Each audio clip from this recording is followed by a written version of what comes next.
बिहार में लोग आने से डरते थे। यहाँ पर शोरूम खुलते थे और सामने बंद हो जाते थे। किन्हीं की गाड़ी का शोरूम खुला तो गाड़ियाँ मंगवा ली जाती थी। शादी हो रहा है तो सारी गाड़ियाँ मंगवा ली जाती थी।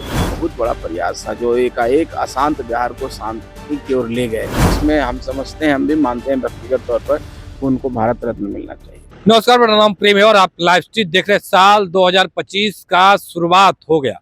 देखिए, तमाम जो लोग हैं वो विधानसभा के चुनाव में भी जुट गए, क्योंकि इसी वर्ष विधानसभा का चुनाव होने जा रहा है। देखिए, सीटों का बंटवारा भी होना है, वो एनडीए गठबंधन हो या फिर महागठबंधन हो। देखिए, एक और चिराग पासवान, जीतन राम मांझी, नीतीश कुमार, बीजेपी और उपेंद्र कुशवाहा एक गठबंधन में है। कौन से दल के लोग कितने सीट पर चुनाव लड़ेंगे, ये लगातार सवाल खड़े हो रहे हैं। देखिए, सवाल पूछा गया है बिहार सरकार के मंत्री संतोष कुमार सुमन से। जीतन राम मांझी के बेटे हैं। देखिए, किस तरीके से जवाब दे रहे हैं। क्या चिराग पासवान से ज्यादा सीट चाहिए या कम सीट चाहिए, कितने सीटों पर तैयारी कर रहे हैं, सब कुछ बता रहे हैं। क्या कुछ करें, सबसे पहले आप वो सुने। अब एक चीज साफ करते हैं कि किसी की जो आस्था है, इस लोकतंत्र है हमारा और हमें संविधान ये अधिकार दिया है कि हम कोई भी धर्म माने, कोई भी धार्मिक कार्य अनुष्ठान करें जिससे किसी को नुकसान ना हो।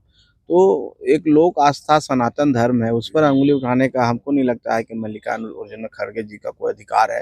वो क्रिश्चियनिटी से प्रभावित हैं। उनके जो समझिए कांग्रेस पार्टी जो सर्वे सर्वा है वो क्रिश्चियनिटी में है, वो क्रिश्चियनिटी में विश्वास करते हैं। क्रिश्चियन उस चीज़ से उनका लिंक है, तो उस चीज़ को चाहते हैं कि यहाँ पर हिंदू धर्म नहीं बढ़े, यहाँ पर सनातन नहीं बढ़े, यहाँ पर लोग अपना धर्म को ना मान के क्रिश्चियनिटी को अपना, इसलिए इस तरह की बातें करते हैं। ये बात कर लेने से कोई फ़ायदा नहीं होने वाला है। हमारी एक आस्था है, हमारा एक स्ट्रॉन्ग बॉन्डेज है जो हम धर्म के प्रति है, और यही धर्म ही हो जो हम लोग को एक करता है और एक भारत का भारतीयता होने का पहचान है। तो हम समझते हैं सब धर्मों को लोग यहाँ पर अपने हिसाब से काम करते हैं, पूजा करते हैं, जो भी कहीं मन्नत मांगते हैं, अपना अपना सबका तरीका। हम तो किसी के ऊपर उंगली नहीं उठाते हैं। राजनीति करने आए हैं, राजनीतिक बात कीजिए ना कि आपने 40 साल देश पर राज किया, आपने क्या किया इस देश को, देश की तरक्की में क्या काम किया, देश के उत्थान में काम क्या किया। आज हम लोग की सरकार है, एनडीए की सरकार है। आज देखिए कितना विकास हो रहा है, किस तरह से देश दुनिया में हमारे देश का नाम हो रहा है। तो हम समझते हैं कि अपनी नाकामियों को छुपाने के लिए लोग इस तरह की बात कर रहे हैं। महाकुंभ आस्था का पर्व है, ये 12 साल बाद आता है। आप देख रहे हैं कि 40 करोड़ जनसंख्या वहाँ जाने वाली है, जैसा कि सबका आकलन है। तो ये देश के 140 करोड़ में 40-50 करोड़ लोग वो आस्था में डुबकी लगा रहे हैं। तो हम समझते हैं कि 40-50 करोड़ और 60 करोड़, पूरे 100 करोड़ 140 करोड़ जनता का अपमान उन्होंने किया, उनको माफ़ी मांगनी चाहिए। आपके पिता हैं जीतन राम मांझी, केंद्रीय मंत्री, उन्होंने कहा है कि मुख्यमंत्री नीतीश कुमार को भारत रत्न मिलना चाहिए। आप कैसे देखते हैं? देखिए, जहाँ तक माननीय मुख्यमंत्री जी का सवाल है, आदरणीय श्री नीतीश कुमार जी का, जिस तरह से उन्होंने काम किया है बिहार में, और बिहार एक समय में जंगल राज के लिए जाना जाता था।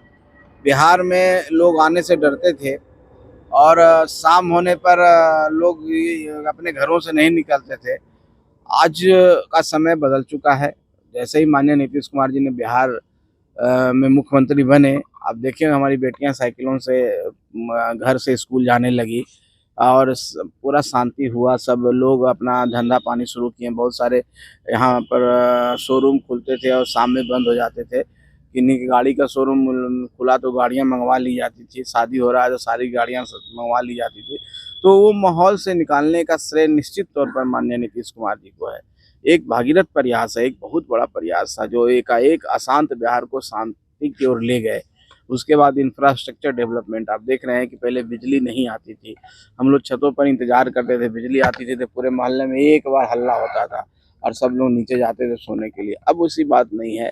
तो रोड आप देखें, बिजली के क्षेत्र में देखें, किसी भी इंफ्रास्ट्रक्चर के क्षेत्र में देखें, रोजगार की बात करें, नौकरी की बात करें, अब उद्योग धंधे भी बिहार में आने लगे हैं। तो सब मिला करके हम सुशासन का राज है, कानून का राज है और शांति है और तरक्की है। तो इतना इस स्टेट को, जो बीमारू स्टेट में गिनती था, उसको हम आगे ले जाने का काम कर रहे हैं। आने वाला 5 साल में हम समझते हैं डेवलप स्टेट के श्रेणी में हम आ जाएंगे। तो जो ये प्रयास है निश्चित तौर पर बड़ा प्रयास है, और इसमें हम समझते हैं, हम भी मानते हैं व्यक्तिगत तौर पर कि उनको भारत रत्न मिलना चाहिए। विधानसभा का चुनाव सर नजदीक है और ऐसे में हिंदुस्तानी अवाम मोर्चा कितनी सीटों पर अपनी तैयारी? देखिए, फिर वही बात है, हम तैयारी हिंदुस्तानी अवाम मोर्चा सेकुलर पार्टी के तौर पर करते हैं, तो पार्टी तौर पर ऐसी कोई पार्टी नहीं है जो सब जगह नहीं तैयारी कर रही है अपनी क्षमता के अनुसार। अब जितनी मेरी क्षमता है, हमारी पार्टी की जितनी हमारी हमारी संगठन क्षमता है, क्षमता का मतलब संगठन क्षमता है, हम सारे सीटों पर तैयारी कर रहे हैं, 243 सीटों पर तैयारी कर रहे हैं। 243 सीटों पर हमारे कार्यकर्ता हैं और हमारे लोग हैं और सब मेहनत कर रहे हैं। हम चाहते हैं कि ज़्यादा से ज़्यादा हम संगठन के रूप में मजबूत हों, संगठन का विस्तार हम सब सीटों पर करें। बाकी आपका जो इशारा जिस ओर है वो अभी समय नहीं आया, जब समय आएगा, बातचीत होगी, बैठ के जब सारी बातें होंगी तो निश्चित तौर पर आपको भी खबर करेंगे कि हम कितनी सीटों पर। आपके पिता लगातार 20 से 40 सीटों की डिमांड कर ज्यादा रहे हैं। ध्यान कितनी सीटों पर आएगा सर, जितनी सीटिंग सीटें हैं फिलहाल उस पे, या फिर उससे ज्यादा? अब देखिए, आप लोग का तो इस तरह का जो सवाल है, अब इसको हम, आप इसको किस वे में लेते हैं, चाहे हम इसको किस वे में ग्रहण करें, आपकी बातों से तो कुछ अलग ही बात झलकती है। हम उसको अभी मीडिया में नहीं बोलेंगे, लेकिन इस तरह की बातें नहीं करें, अच्छा रहेगा। हम लोग सब समझते हैं, राजनीति में हैं, हम इतना ही कह देते हैं कि किसी गठबंधन में है तो विश्वास के साथ है, किसी गठबंधन में है तो विचारधारा के साथ हैं, और जब विचारधारा एक हो, जब जनता का सेवा करने आए हैं, तो कुछ लोग चक्कर में रहते हैं कि हमको कहाँ से फायदा हो जाए। तो उस तरह के चक्कर में हम नहीं रहते हैं, ना हमारी पार्टी रहती है। ये सीट का कोई मामला नहीं है, सम्मानजनक तरीके से सबका सम्मान अगर हो और सम्मान के साथ सबका समझौता होगा और निश्चित तौर पर होगा, तो उसमें हम लोग खुश हैं। बाकी जहाँ तक बात होगा, ये बात आपको कहने की जरूरत नहीं, हम लोग बैठ करके आज शांति से सब काम कर लेंगे, इसमें कहीं पर कोई इफर्ट नहीं है। संतोष सुमन चाह रहे हैं कि चिराग पासवान को जितनी सीट मिले उतने आपको भी सीट मिले बिहार में। ये कौन कह दिया आपको? कोई तुलना ही नहीं होता है, हम लोग क्यों तुलना किसी से करें? अब सब अपनी अपनी अपनी बातें करते हैं, हम अपनी बात करेंगे, जब हम बैठेंगे तो अपनी बात करेंगे, हम किन्हीं से तुलना क्यों करेंगे? ये तो बात सही नहीं है। और जहाँ तक चिराग पासवान जी की बात है, चिराग पासवान जी भी अपनी पार्टी के लिए काम कर रहे हैं, अपनी पार्टी को आगे बढ़ाने के लिए कर रहे हैं, हम भी अपनी पार्टी को आगे बढ़ाना चाहते हैं। ये समय का फेर है, समय आएगा, धीरे धीरे सब हो जाएगा, आप निश्चिंत रहिए, आपको कहीं परेशानी नजर नहीं आएगी, सब आपको स्पष्ट कर दिया जाएगा। एक सवाल है सर कि मुख्यमंत्री नीतीश कुमार के बेटे निशांत कुमार को जो है वो राजनीति में एंट्री उनकी होनी है होली के बाद, ऐसा कहा जा रहा है, संभावना जताई जा रही है, आपको क्या लगता है? अब संभावना पर हम क्या बात करें, इसकी तो कोई जानकारी न मुझे है, और जिस दिन जानकारी होगी आपको स्पष्ट कर देंगे। और कोई भी व्यक्ति आज़ाद है यहाँ पर राजनीति में आने के लिए, कोई काम करने के लिए। तो माननीय नीतीश कुमार जी के जो बेटे हैं वो भी इसी समाज के हिस्सा हैं।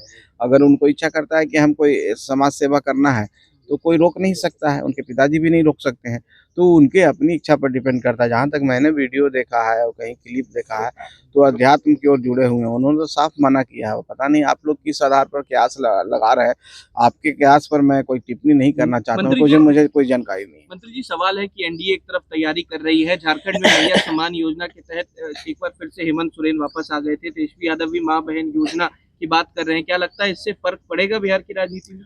अब देखिए, जिसके पास कुछ देने को ना हो वो कहता है कि हम दानवीर हैं, वही बात हो गया। तेजस्वी यादव जी ने घोषणा कर दिया, देंगे कहाँ से? हैं क्या चीज वो मुख्यमंत्री हैं क्या?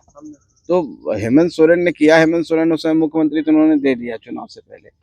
तो तेजस्वी यादव जी इस तरह के, हम भी अगर कुछ नहीं है और आज हम कह देते हैं कि हम सब सीटों पर चुनाव लड़ेंगे, और हम चुनाव लड़ेंगे तो एक एक लोगों को घर बैठा के पैसे देंगे, खाना खिलाएंगे, किन्हीं को कोई काम करने की जरूरत नहीं है।